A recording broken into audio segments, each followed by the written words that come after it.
오늘 새 첫 주 하나님께서 우리들에게 주시는 말씀은 주는 마음을 보시느니라, 이런 제목으로 하나님 말씀 선포하겠습니다. 이 세상은 사람의 외모를 보고 판단을 내리는 그런 강한 성향을 갖고 있습니다. 사람들은 다른 사람의 내면보다는 겉모양을 보고 쉽게 판단을 합니다. 이 세상은 이미지가 전부다, 그런 말을 참 좋아합니다. 사람들은 키가 더 크고 더 잘생긴 사람에게 호감을 갖습니다. 사람들은 자기가 좋아하는 이미지로 옷을 사고 집을 꾸미고 차를 고릅니다. 외모를 중시하고 보이는 것에 주목하는 것이 세상의 가치관입니다. 겉으로 드러난 이미지를 가지는 것은 잘못된 것만은 아닙니다. 다만 겉모습에 치중해서 사치하고 또 너무 외양에 치우치다 보니까 그것이 문제가 되는 것입니다.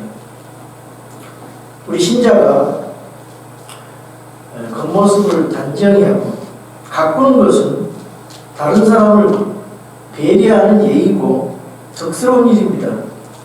그러나 외모에 너무 치중하다 보면 본질의 그 진면목을 보지 못하기 때문에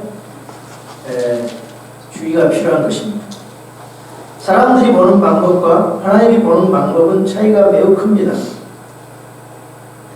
오늘 새해를 맞이해서 하나님의 가치관과 기준대로 세상을 보는 것이 중요하다는 사실을 깨닫기를 바랍니다. 그래서 사도 바울도 과거에는 너희가 육신을 따라 살았지만 이제는 육신을 따라 알지 아니한다고 말씀하고 있습니다. 오늘 본문은 외모를 따라간 이스라엘 백성의 이야기를 말하고 있습니다. 이스라엘은 왕을 원했습니다. 그들은 사무엘 선지자를 졸라서 왕을 세워달라고 고집을 부렸습니다. 오직 다른 나라처럼 왕이 있는 나라가 되고 싶어서였습니다. 이스라엘은 하나님께서 거룩하게 구별하신 백성이고 하나님께서 통치해야 하는 백성입니다. 그러나 그들은 보이지 않는 하나님의 왕되심을 거절하고 보이는 사람의 왕을 원했습니다. 하나님께서 그 모습을 보고 그들이 다른 이방 신성이듯이 하나님을 대한다고 말씀하였습니다. 하나님은 결국 그들의 바람대로 사울이라는 왕을 허락하셨습니다. 사울은 키가 크고 잘생겼으나 인격적으로 덜 된 비숙한 사람이었습니다. 그들은 다른 나라가 왕을 정하는 기준대로 사울 왕을 보냈습니다. 사울은 준수한 젊은이로 잘생겼다 했어요. 이스라엘에서 사울보다 더 잘생긴 자가 없었다고 말을 하고 있습니다. 키는 모든 백성들보다 어깨 위만큼 큰 사람이라고 말하고 있습니다. 사울은 백성들이 원하는 그런 기준에 부합했지만 하나님을 전심으로 찾는 마음은 갖지 못했습니다. 이스라엘 백성들처럼 우리들도 마찬가지로 외모로 사람을 보는 시대에 살고 있습니다. 내면을 가꾸기보다는 그 외양을 꾸미는데 더 많은 돈과 시간을 허비하고 노력합니다. 이 내면적인 인격이 참 중요하고 마음의 속 중심이 참 중요한데 그걸 보는 것보다 쉽게 외모를 더 중요하게 보는 경향이 우리 신자들 안에도 교회들 안에도 퍼져 있습니다. 어떤 지도자를 선출할 때 신앙보다는 사회적 지위를 보고 그 사람의 능력을 봅니다. 그보다 더 중요한 것은 내면적인 인품입니다. 내면적인 인품을 보려면 시간이 좀 오래 걸립니다. 그리고 알기가 좀 어려운 점이 있습니다.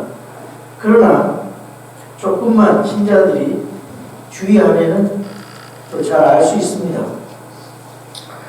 사울은 육체적으로 멋있는 사람이었지만 영적으로 매우 약했습니다. 사울은 결국 그런 이유로 왕권을 유지할 수 없게 되었습니다. 사무엘이 말을 합니다. 왕이 주의 말씀을 버렸으니 하나님도 왕을 버렸다고 말씀했습니다. 사울은 하나님의 뜻을 온전히 쫓지 않는 불순종한 사람이었습니다. 하나님께서는 그를 왕으로 세우신 것을 슬퍼하셨습니다. 하나님은 그분의 마음에 맞는 새로운 왕을 찾고 계셨습니다. 하나님께서 사무엘에게 하나님의 마음에 맞는 사람을 왕으로 세우라고 하셨습니다. 하나님께서 사무엘을 이새의 집으로 보냈습니다. 이새 아들 가운데서 한 사람을 다음 왕으로 기름 부으라고 말씀하셨습니다. 하나님께서 어떤 아들을 세우라고 구체적으로 미리 말씀하시지는 않았습니다. 하나님께서 우리들에게 방향과 계획의 일부만 알려주십니다. 그 나머지는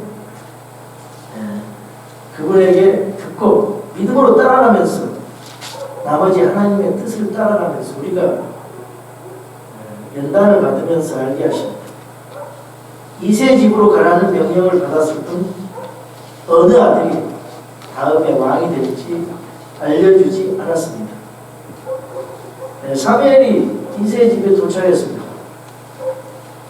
장남 엘리압을 보았을 때 사무엘 생각에 바로 저 엘리압이 하나님께 선택받은 자라고 느꼈습니다. 그래서 기름 부을 자가 주님의 기름 부을 자가 참으로 주님 앞에 있도다 이렇게 말하고 있습니다.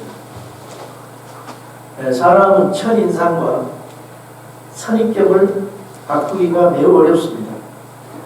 사람들이 보는 대로 생각하고 결정하기 때문입니다. 사무엘은 대언자로 영적으로 예민할 것 같지만 엘리압을 지도자감으로 생각했습니다.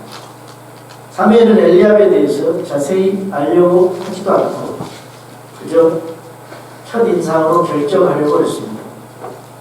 그때 하나님께서 오늘 본문 말씀 키와 용모를 보지 말라 그 7절의 본문 말씀이 나옵니다.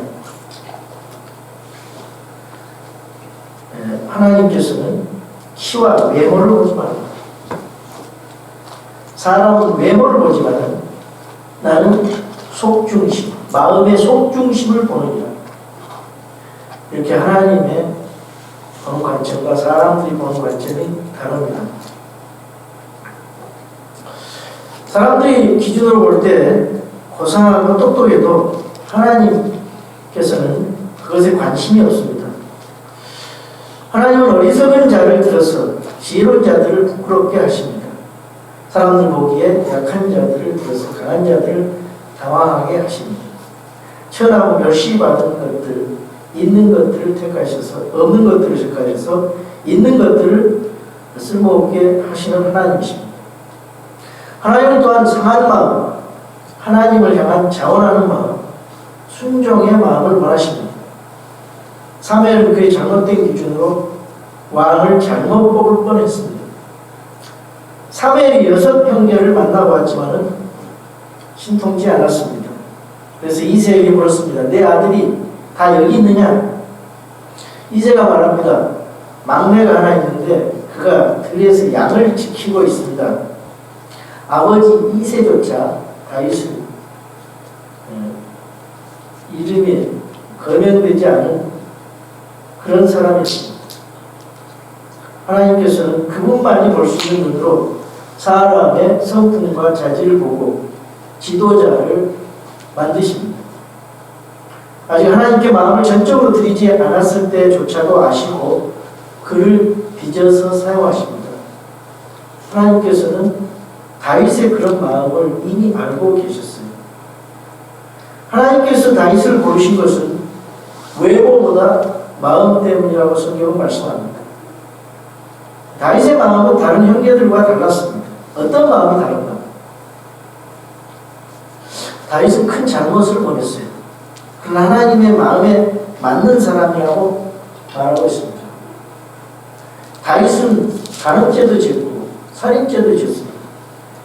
그러나 하나님에 맞는 사람으로서 하나님의 모든 뜻을 다윗을 통해서 다 이루시라고 성경은 말씀합니다.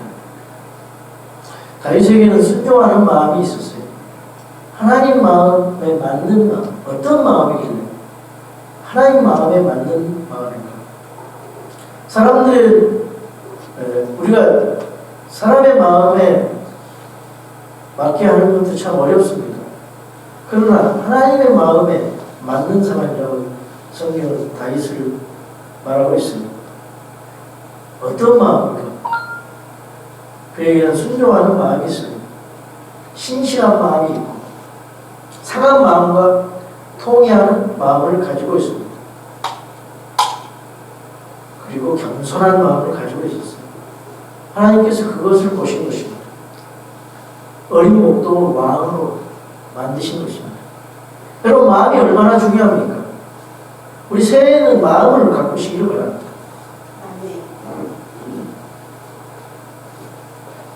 어떤 마음? 하나님을 향한 마음을 가져야 됩니다.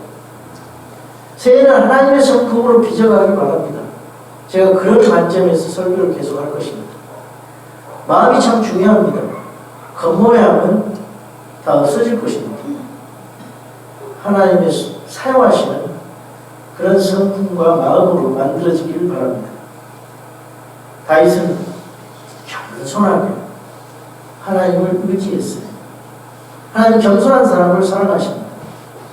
하나님 자기 자신을 신뢰하는 사람을 교만한 자라고 말씀하시고 교만한 자를 미워하신다고 말씀하십니다. 자기 자신이나 이 세상이나 세상의 물질을 하나님보다 더 신뢰하는 자는 교만한 자입니다.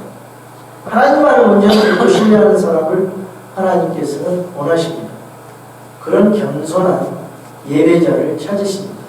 그렇기 때문에 오늘도 변함없이 신실하게 여러분은 겸손한 마음으로 상한 마음으로 주님께 예배를 드리고 있는 줄 믿습니다. 그래서 그런 마음을 가진 사람들은 하나님께서 그분의 능력과 지혜와 사랑을 잘 나타낼 수 있도록 빚으시고 사용하십니다. 하나님은 인간적으로 볼 때 자격을 갖춘 사람을 부르시는 것이 아닙니다. 자격이 부족하지만 겸손하고 순종하는 자를 부르시고 그 사람에게 힘과 권능을 주셔서 사용하십니다. 그래서 사도 바울은 우리가 이 보배를 질그릇 안에 가지고 있다. 이것은 뛰어난 권능이 우리에게서가 아니라 하나님에게서 나온다. 이렇게 고백하고 있습니다. 또 바울은 나의 강한 능력은 약한 데서 완전해진다고 고백하고 있습니다. 오히려 연약한 것들을 자랑한다고 고백하고 있습니다. 그래야 그리스도의 권능이 내 위에 머무른다고 고백하고 있어요. 다윗의 고백이 여러분의 고백이 되기를 원합니다. 하나님의 마음을 쫓는 사람은 세상의 가치관을 버리는 사람입니다. 그리고 하나님의 가치관을 우선시하는 사람입니다. 그래서 성경은 말합니다. 너희는 먼저 하나님의 왕국과 그분의 의를 추구하라. 하나님이 찾으시는 마음을 가져야 하나님이 원하시는 사람이 될 수가 있습니다. 오직 하나님을 향한 마음만이 그런 자질을 만들어냅니다. 다윗은 어린 시절부터 모든 것을 하나님께 묻고 하나님의 인도를 받았던 신앙의 사람이었습니다. 목동의 생활을 하면서 하나님을 노래하고 하나님을 고백하고 하나님과 동행함을 느끼고 하나님의 큰 그런 사람으로서 빚어갔던 것입니다. 그래서 그냥 목동에 불과한 이런 다윗을 불러 기름을 부어서 왕이 되게 하신 것입니다. 하나님이 보시는 관점이 사람들의 관점과 다른 것입니다. 그래서 다윗은 위대한 왕이 되었고 이스라엘에서 가장 위대한 왕이 되었어요. 메시아의 예표가 되었습니다. 왜 그러냐? 다윗이 한결같이 성실한 마음과 신실한 마음으로 하나님을 추구하고 하나님 안에서 더불어 동행했기 때문입니다. 하나님 우리 인생 가운데 열매를 맺을 성품과 인격을 빚으시기 원하십니다. 이를 위해서 아주 길고 철저한 과정을 밟으십니다. 그것이 바로 인생의 용광로, 인생의 어간이라고 할 수 있겠죠. 어떻게 한 목동을 이스라엘 가장 위대한 왕으로 변화시킵니까? 그것이 사무엘상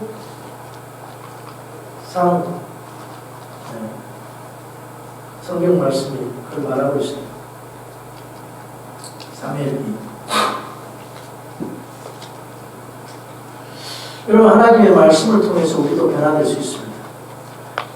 인생의 도가니를 통해서 하나님이 원하시는 사람으로 변화되기를 바랍니다.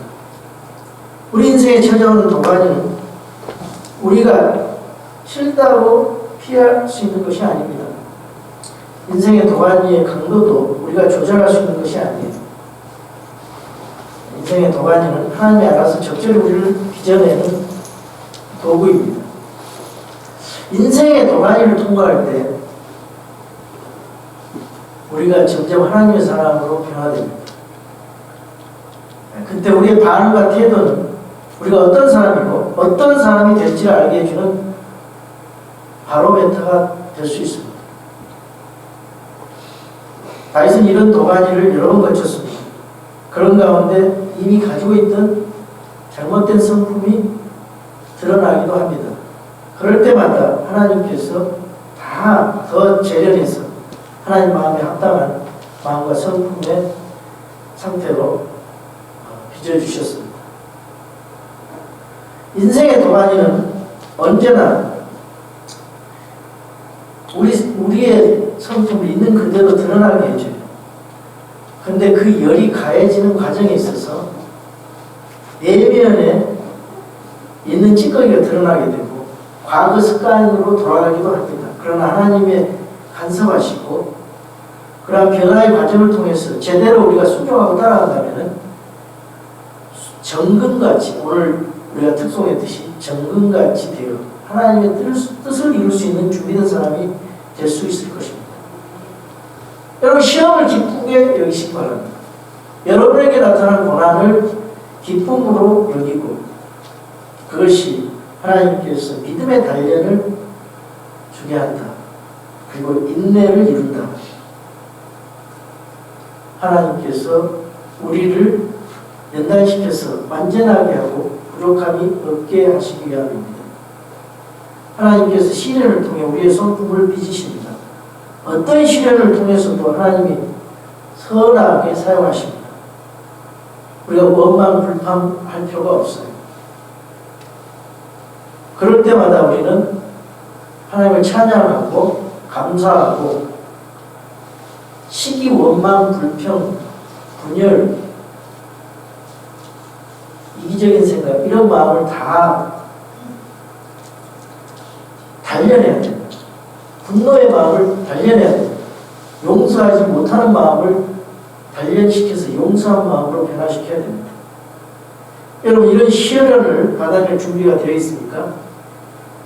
지금 현재 그런 도가니 가운데 있다면 여러분의 존재 목적을 이루기에 중요한 성품을 하나님께서 만들어가고 계신다.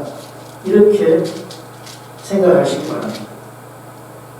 겉으로 드러나는 외모가 혹은 이미지가 어떠하든지 간에 하나님의 마음을 갖고 하나님의 성품을 닮아가시기 바랍니다.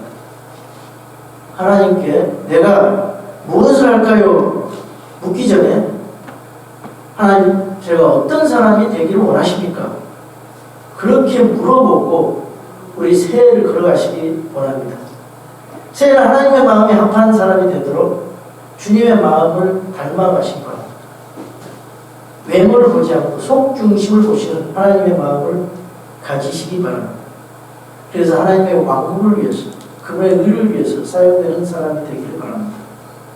우리가 하나님의 뜻대로 하나님의 연단을 받으면 하나님의 왕국에 필요한 사람이 될 수가 있습니다. 여러분, 과거를 생각해 보세요. 내게 인생의 도가니 연단을 받을 때가 있었는가? 왜 내가 그런 연단을 받았다고 생각하십니까? 하나님께서 그때 나의 무엇을 고치려고 그렇게 연단으로 다루셨는가?